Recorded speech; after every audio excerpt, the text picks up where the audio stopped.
Dahil tapos na ang gilas sa FIBA o QT, ay ating tignan ang Jones Cup na malapit nang magsimula. At ang latest ay sumunod itong si Angelo Kwame. Kaya a total of 14 players itong strong group na nag-iensayo na simula pa nung OQT.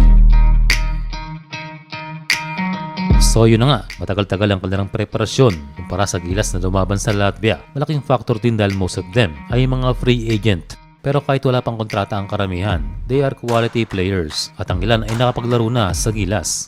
And about sa Jones Cup, ang balita ay 9 teams ang maglalaro. Ito ang Malaysia, Chinese Taipei Blue Team, Chinese Taipei White Team, UAE National Team, American Future Sports, ang Pilipinas, team ng Ukraine, youth team ng Japan, at ang Brisbane South Basketball League, Guardians. Well, sa siyam na yan ay kahanga-hanga itong Japan dahil kanilang sinasabak ang kanilang under 20